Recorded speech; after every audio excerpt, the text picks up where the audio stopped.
friends and fellow citizens. The past decade probably was the most spectacular of all the 10 years of Singapore's history. In any 10 years, never had there been such rapid transformation. The physical landscape changed with new buildings, new roads, flyovers, cars, traffic jams, high-rise factories. Our GDP went up at factor costs nearly 3 times between 65 and 75. It means that when we borrow from the World Bank or from the Asian Development Bank, there are no more soft loans. We are classified now as an intermediate country. Not developed, not developing, intermediate, and we pay the going market interest rate.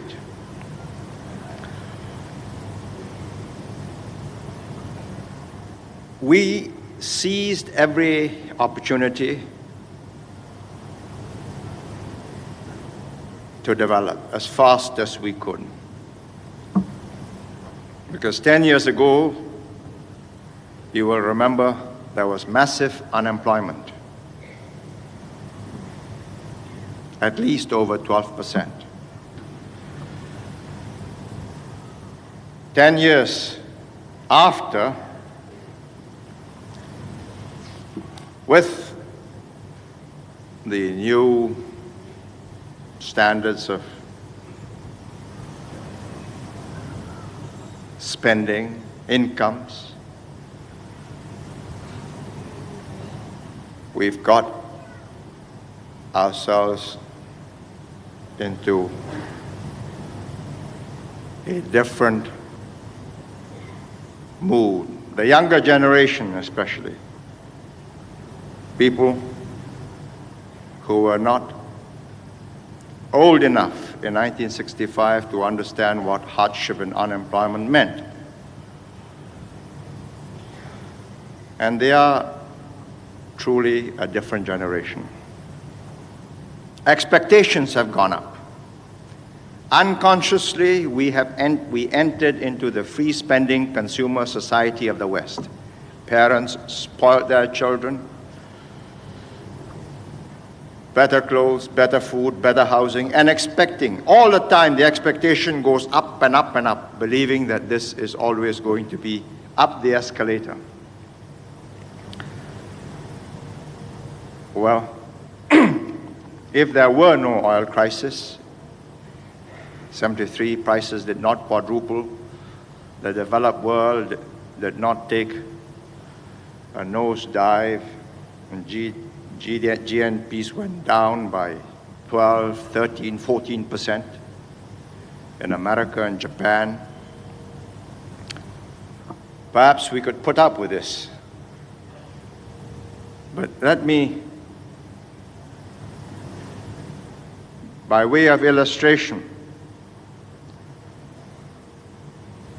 show you the changed attitudes, which we cannot afford because the next 5 years will not be like the last 5 years. With oil prices 5 times what it was in 72 and likely to go up this September by anywhere between 10, maybe more percent. Some papers talk about 30%. We are not going to get 10 to 14% real growth, which we made in the years 68 to 73.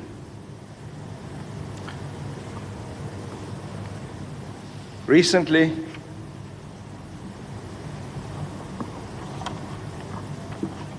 we mounted an exercise to recruit drivers for the SBS.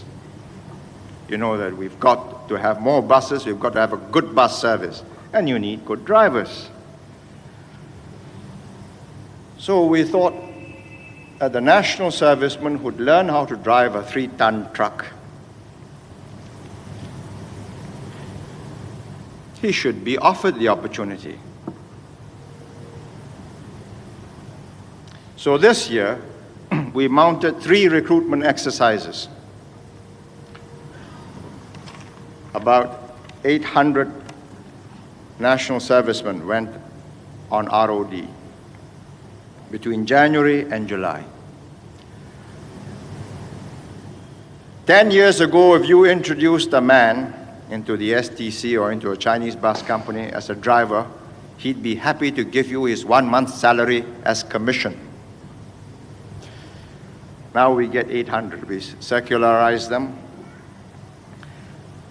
About 500 turned up to listen to the opportunities we are offering them. So SBS produced a colored brochure, The Bus Way to a Secure Future.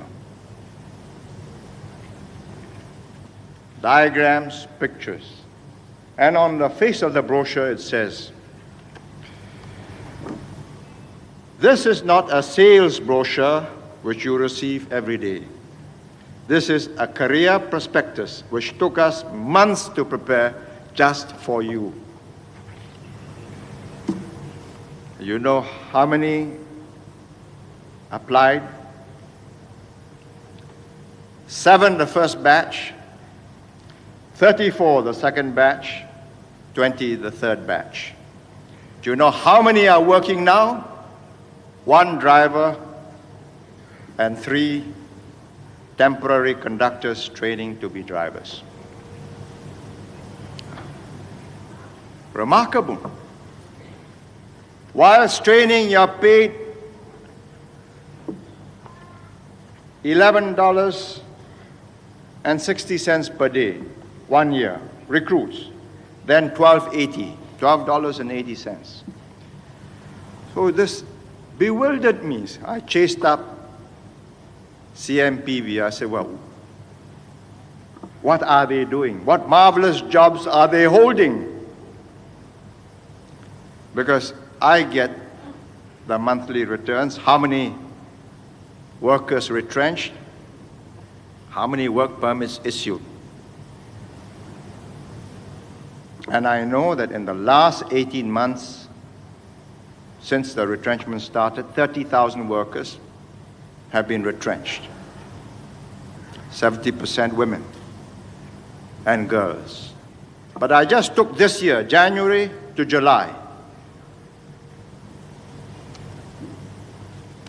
7,500 round figures retrenched, of which 4,008, nearly 4,009 were women.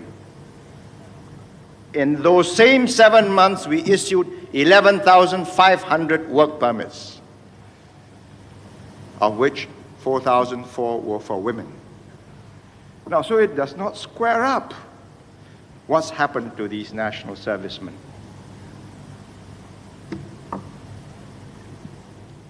Primary 6 and secondary 2, the highest levels.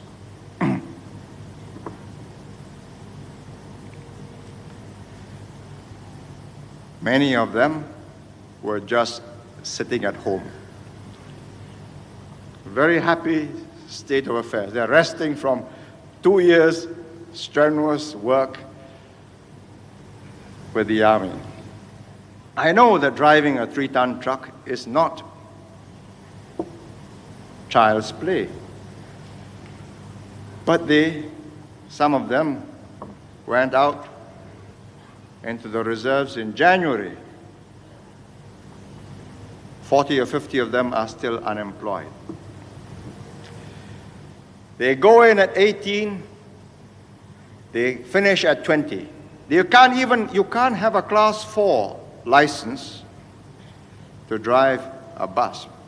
They only have a class 3. You've got to be 21 before you take a class 4. You get a Class 3 for driving a 3-ton truck. Originally, in the second batch, 8 went in. They were asked, whilst practicing, to drive a bus and waiting for the age of 21 to get a Class 4 license, to sell tickets. They say, paise. You know, they like the passengers behind them not to face each chap sell a ticket. This is a new generation Singaporean. If we were going to make the kind of growth, there'd be no oil crisis, no problems in the West, well, perhaps we'll put up with this. But I ask parents whose instinctive response to their own hardship when they meet good times is to pamper their children, to remember that we're in for a less good time. It's always comfortable and easy to move into a higher standard of living. But I believe we are lucky if we make, in the next 5 years, and nobody can look beyond 3-5 years. Lucky we make somewhere between 3 to 5, maybe with luck, 6% growth in real terms. I'll give you another illustration. We had some workers doing training in Japan, miniature ball bearings, precision, little round objects. And after 1 month, they said, well, what's this? I'm still doing the same job. So the EDB went out to investigate. Why are they being held back? Well, the answer is simple. This is a precision job, and it has to be done to perfection. And they just did not know how important it is that even if you have one out of a group of 30 or 40 ball bearings, one which is not the right size, the wear and tear will be uneven, and there'll be not only damages to be paid, worse, the brand will lose its reputation and sales will go down.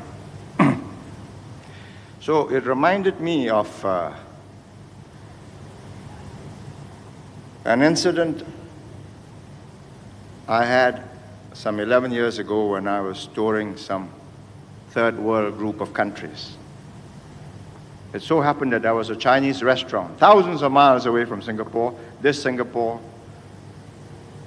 Chinese had opened a restaurant there, and he invited the whole chartered aircraft to his restaurant for dinner.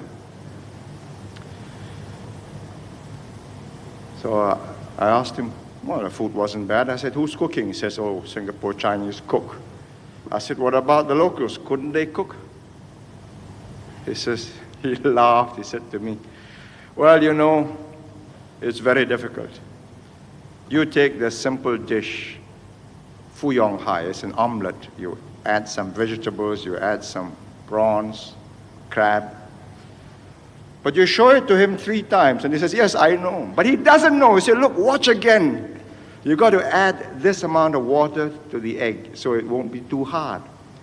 Then you got to have the vegetables sufficiently cooked, but still crisp. Then you must add the right salt and sugar, salt and pepper and sugar and other condiments. He says, I know. It's not edible. It's not, you lose business. Well, we are like that. Says, yes, I know, when in fact you don't know. Now, the growth that we have made has carried us up to a pretty high level compared to what was, not compared to what the Japanese and the Europeans or the Americans have. And to make the next jump is a qualitative change. We made this first run-up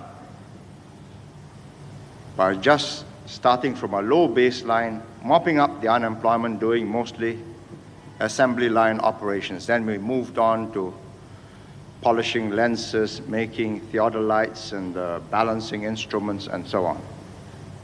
Now this year, we are getting only about a third of the investments committed or promised that we had last year. But they are good investments in precision engineering, aircraft spare parts, petrochemicals, pharmaceuticals. And it means training, skills.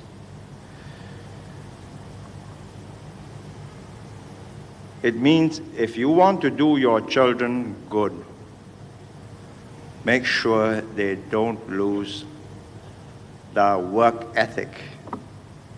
Whether it's the Confucian work ethic, whether it's the Hindu work ethic, whether it's Muslim work ethic, whether it's the Protestant work ethic. If you don't work, you're not going to make the grade. And no amount of wizardry on the part of the EDB, the Ministry of Finance, is going to pull this one off.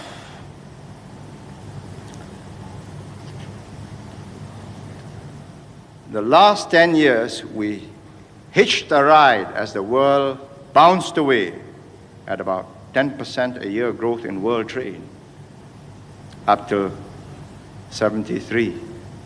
It took a nosedive in 74. It's not quite recovered in 75, but we managed, with the momentum of 8 years behind us, we managed to ride through 73 and 74.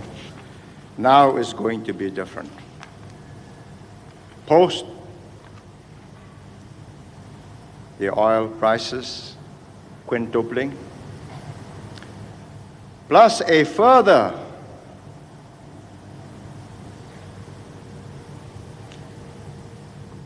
problem of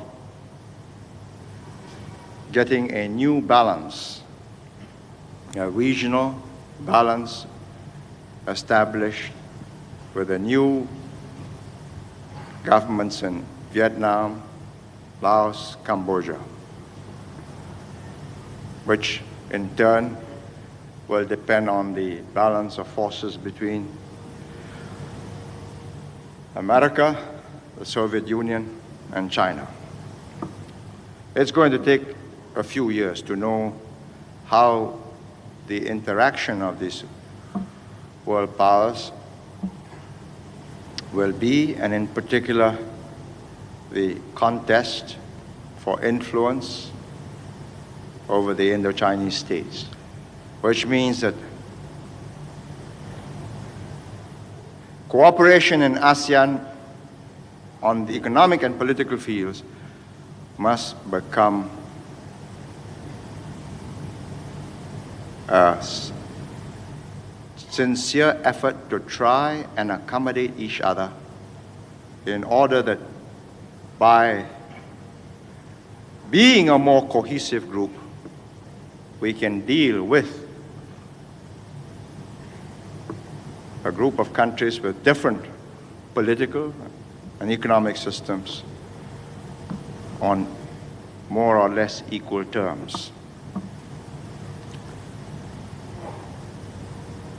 It's the need to be realistic that is paramount.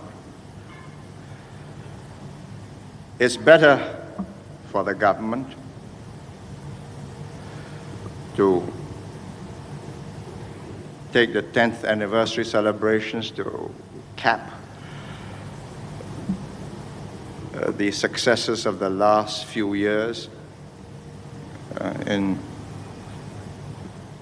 undiluted self-congratulation. It's the easier way out, but it's not the best way forward. we have done as well as we could possibly have done in the past 10 years.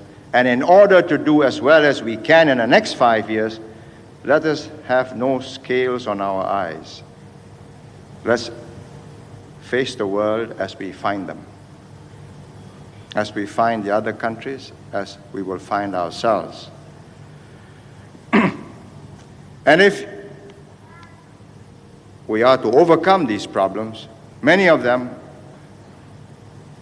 will depend on our own internal thrust, the drive that we've got, the capacity to face up to our problems before they become too big and too unmanageable.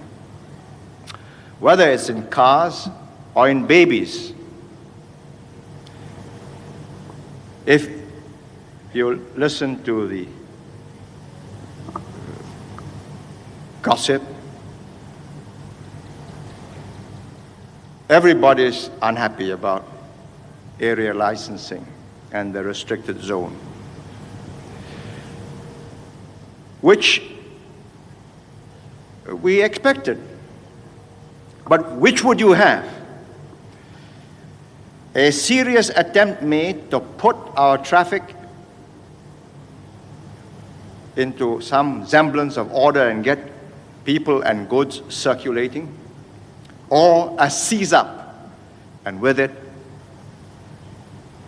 your whole economic life or part of it is strangulated. And it will be solved. And it's not comfortable whilst it's being solved, because if you've got used to driving your own car from door to door, well, catching a bus is not as comfortable, but it is necessary. Part of the price we have to pay. It'll get better when we get more buses, and by about 77, 78, we should get a decent bus system. And eventually, 10 years, maybe 12, we've got to have a mass rapid transport system.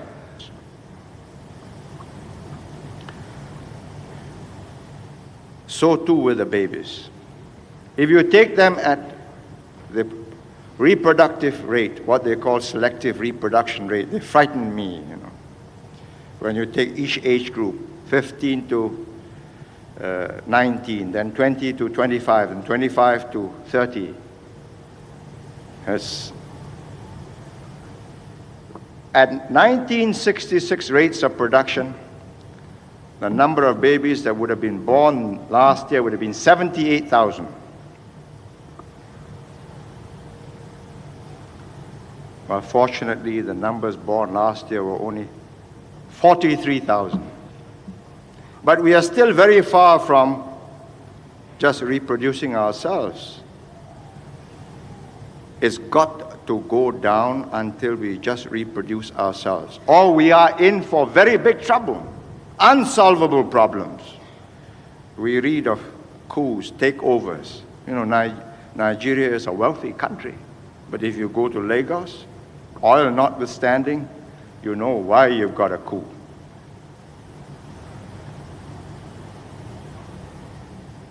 And I believe that the response of the Singaporeans to our problems of population control, car population, whether it's babies or cars, is an indication of our basically resilient and disciplined society. It can make it, but it's got to be told what the alternatives are. And the alternatives are truly unpleasant. If you read what's happening in Hong Kong, you also know. So, if you want to do good to your children, don't pamper them. Just because you had a hard life, You've got the discipline, you've got the thrift, you've got the industry. You shower on them what you didn't have. And now we produce colored pamphlets and we can't get drivers to start. At $11.60 a day whilst they're training for a year, $12.80 after they've qualified. It's a different world. In many respects, it's a better world. I much prefer this than what we had in '65. I mean, that's the sufficient infrastructure. But to make that next qualitative jump means a real big effort. And one which you have to make yourself, because you cannot expect the schools with 43 pupils on average to one teacher to do for your children what you have to do yourselves. Nurture them, imbue them with the right attitudes to life, to work, and the necessary self-discipline. The last 10 years have been almost too fast in its speed of change. And in a way, I sometimes regret that we did not get a harder knock in '74. Just a sharp douche, a cold shower, instead of which Hong Kong had. 30% of its workforce, at least, unemployed.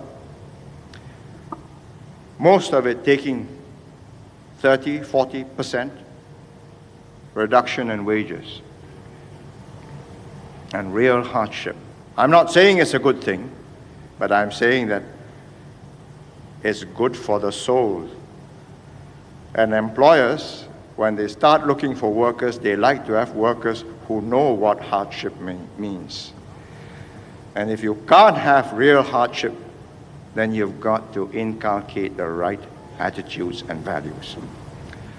We'll do all we can as a government in the schools, getting the jobs, training them, but if you bring a child into this world and you don't bring it up right, then the ultimate responsibility must be yours.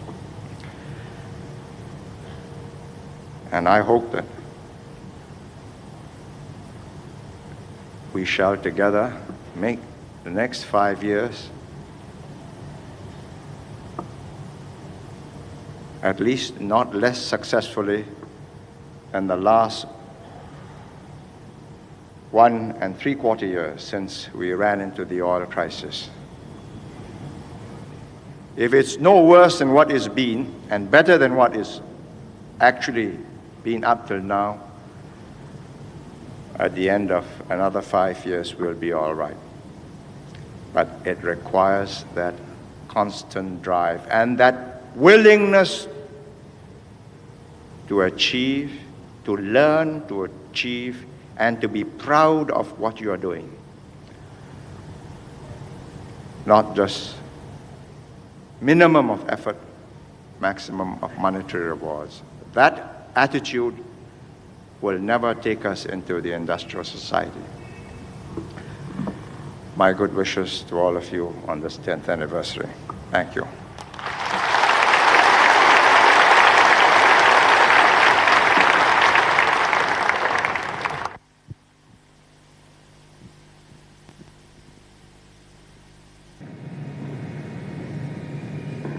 健康快樂萬事如意，感謝各位。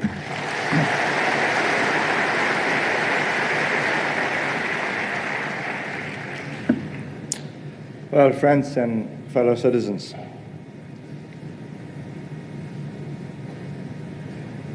this is the 12th occasion since 1955 And every year, we've been lucky. I touch wood each time I say that because each time it looks as if it's going to get much tougher, much harder.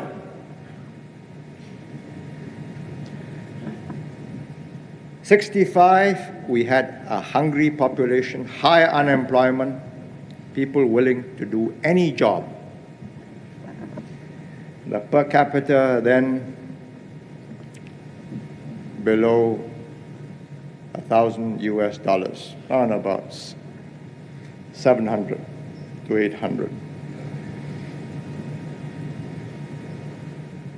Last year, and this is now one of our new problems, because as we solve old problems, new ones. I'm not saying it's bad to solve old problems, otherwise we'll be in a big jam with unemployment, slums, no jobs, no money, riots, disease, squalor. But now you've got a rather fussy population, very particular about the kind of jobs you offer them, particularly the young. Fussy even about the homes they ballot for, which is quite fair because they are going to stay in it for many years. So three ballots they can reject. And the per capita has gone up to over $2,500 US last year, which raises new difficulties. These are difficulties we must anticipate. If we fail, if we begin to go down, and of course we won't face what I'm going to now explain to you, but I believe we've got a population that keeps on trying, will strive, and that will make 4, 5, 6, 7%, maybe 8%. Then in 5 years, we're going to clear the $3,000 per capita mark, US dollars we're talking about. Now, the World Bank has a simple rule of thumb. Below $1,000 per capita, you're a developing country. Beyond or above $1,000 per capita, you are in transition towards development. So now they've made, because they are short of money since the oil crisis, so they have concentrated on the least developed countries, those below $200. At first, those below $100 per capita, per annum, now they say $200 because of inflation of the US dollar and so on. And there are about 40 such countries. Well, let me explain some of the consequences of this. First, neither the World Bank nor the Asian Development Bank is going to give us any loans or any concessions.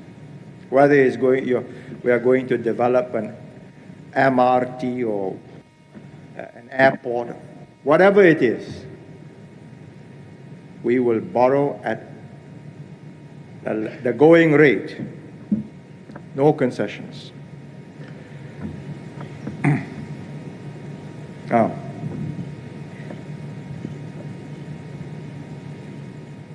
recently, when we still have this problem, it's not resolved yet, the IMF wants to promote us from a donee country in receipt of special concessions to a donor country to join the industrial countries and help the developing countries. So we say, look, please be careful. We are not really in that class. The issue has arisen in a simple way. As a member of the IMF, we have what is called a tranche, a deposit, which we put, which depends upon the allocations to us of our tranche. So part of that tranche is in gold, and now they are selling the gold at market prices.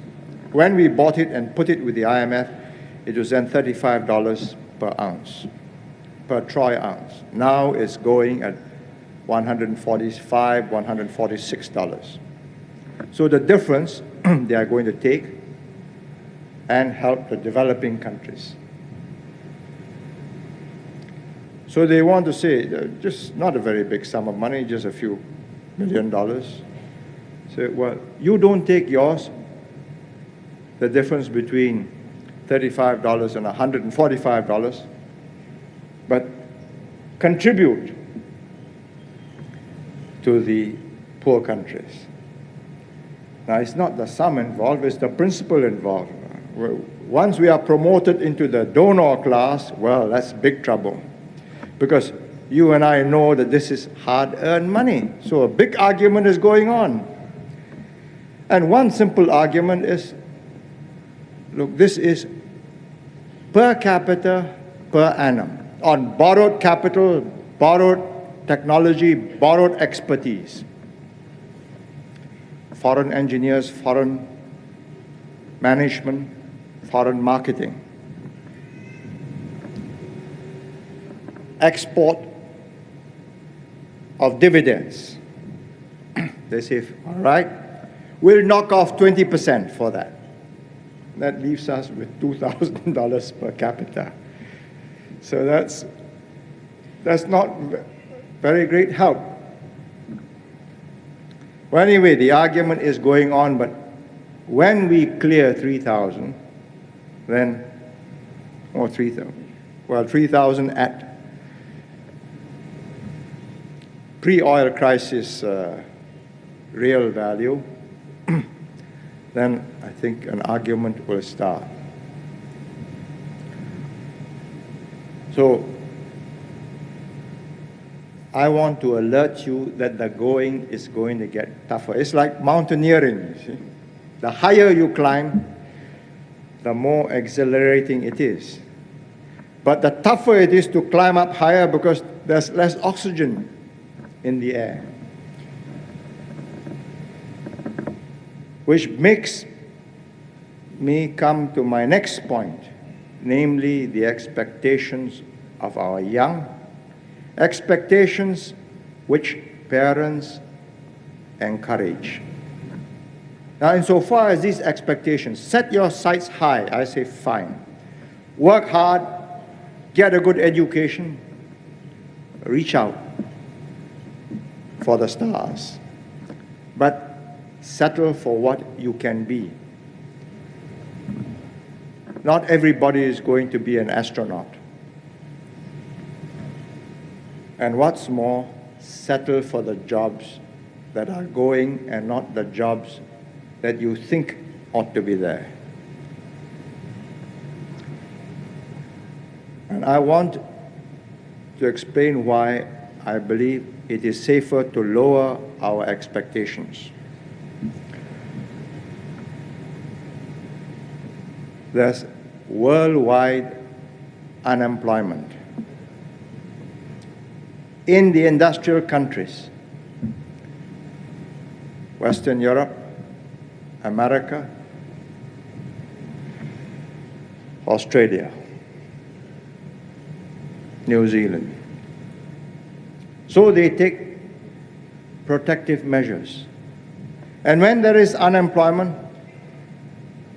pressures are on. One man, one vote. These are governments running one man, one vote. The pressure is on to cut out imports. And it's a vicious cycle because it's a slowdown in world trade. So instead of getting cheap shoes, garments, raincoats, pocket calculators, television sets, you have expensive ones.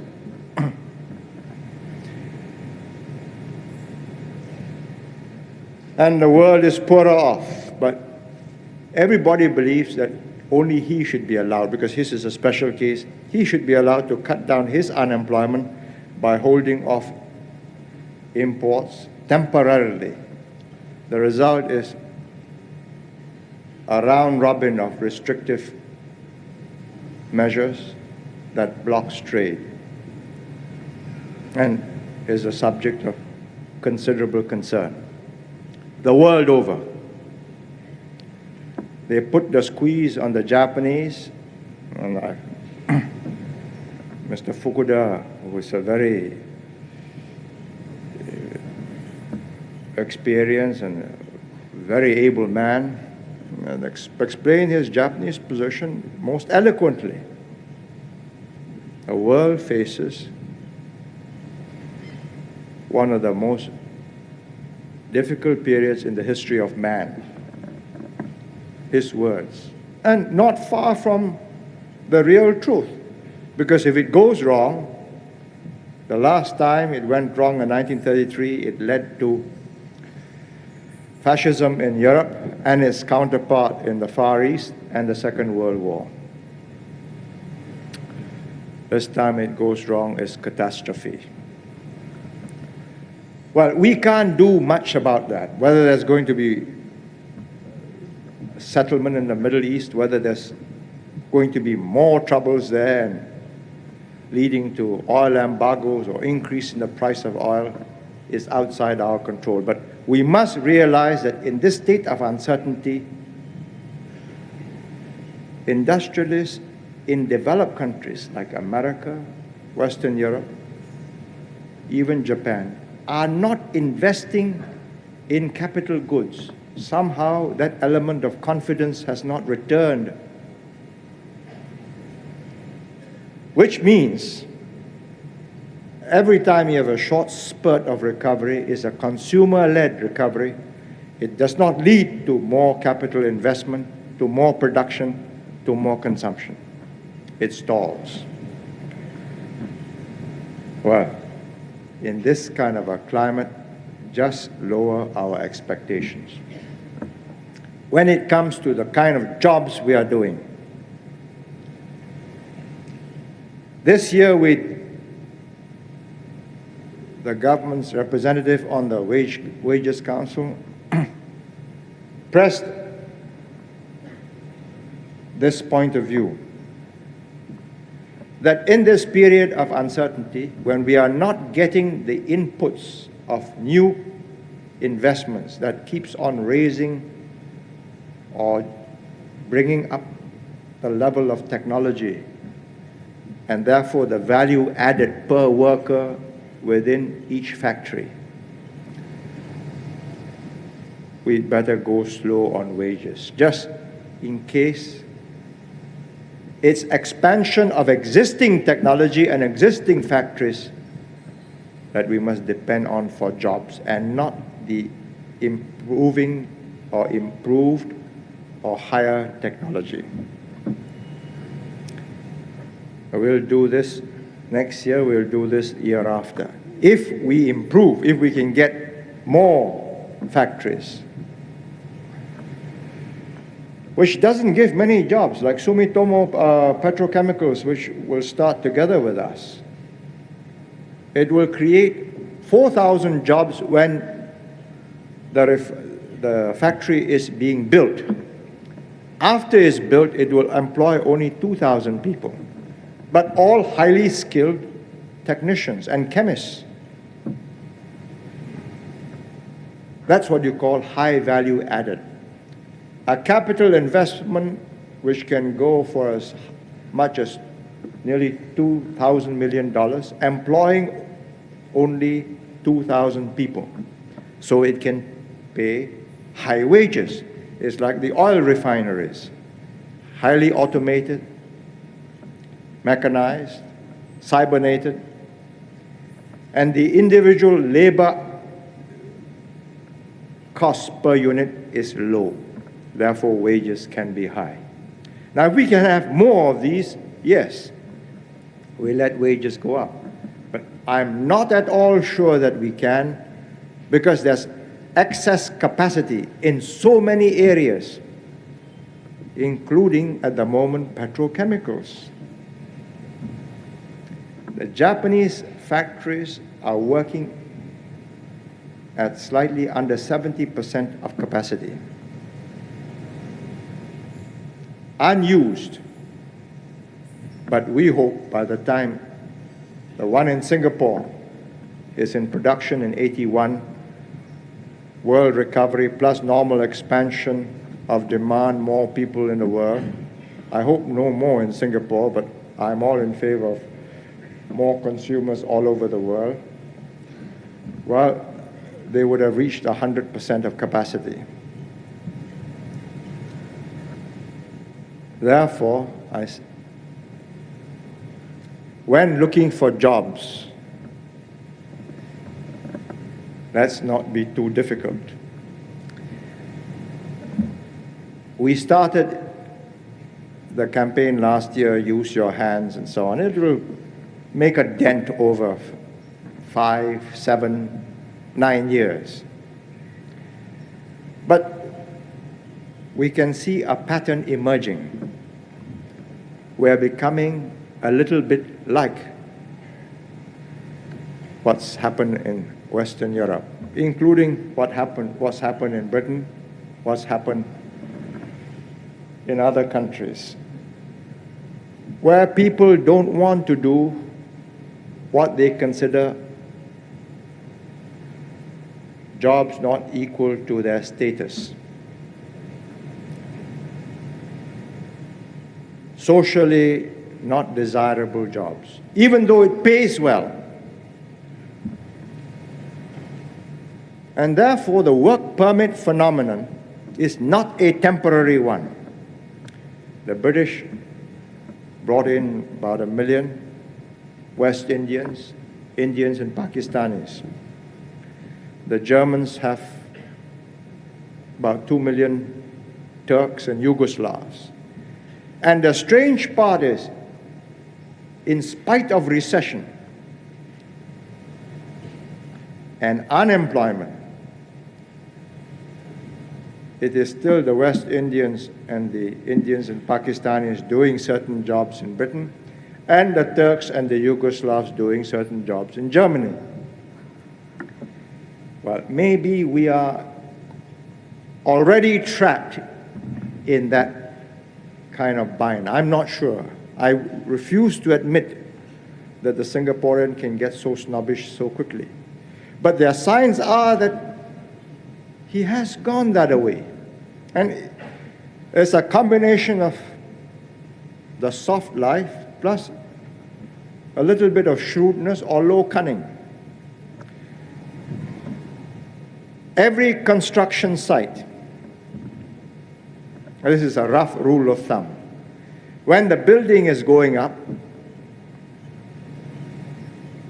the work outdoors, in the sun, in the rain, except for the old ones, are all work permit holders. That's a safe rule of thumb.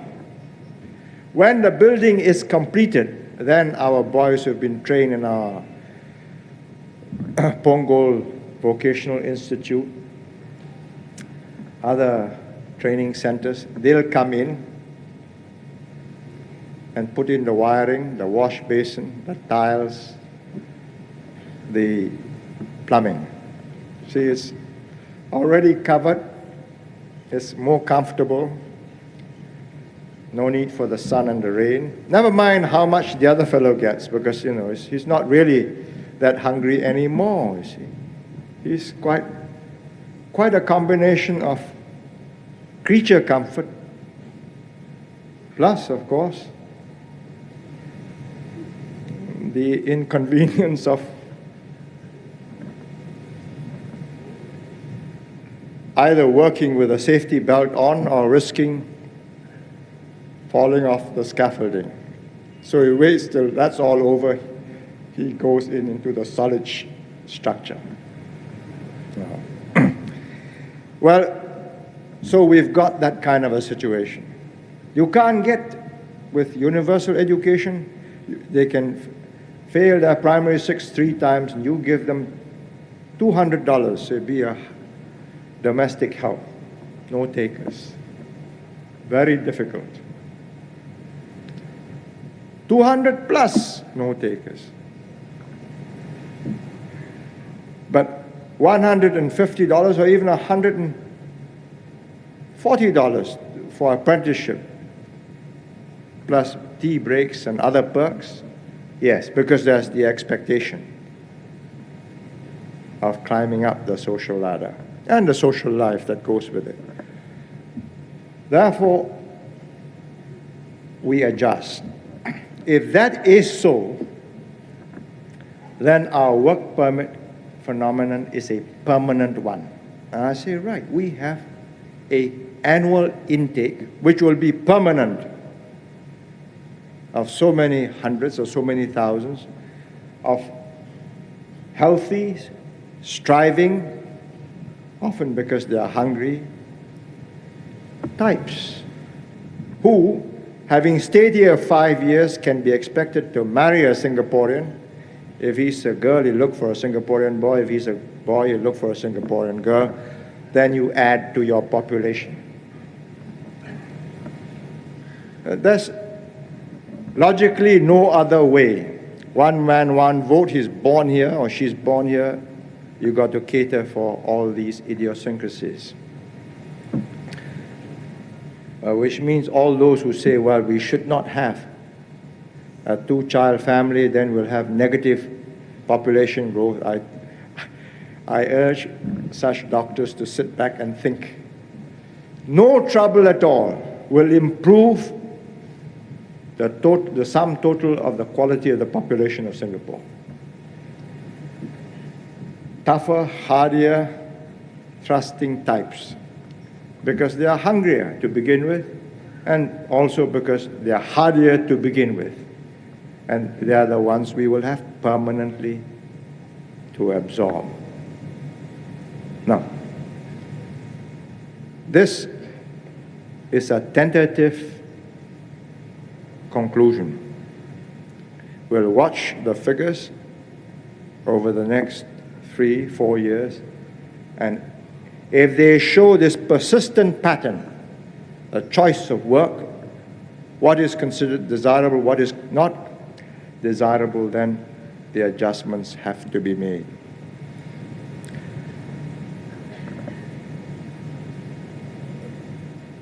Finally, may I say that one redeeming feature of Singapore is that it responds. It responds to the challenge, it responds to the exhortation, and it takes note, it makes adjustments as we begin to change the priorities and the incentives. People change in their choices. And I am convinced that more than half the reason why we have succeeded, why we continue to succeed in spite of the oil crisis, is that we've got basically a rational thinking population. If they can get away with it, they will. You give them half a chance, yes, they will. But on the whole, they understand. People understand. Certain things have to be done. And firm, stable, just and orderly government is the first requisite for our continued survival and our continued prosperity. And on that note, I wish you another happy, prosperous, and successful year. Thank you. Good night.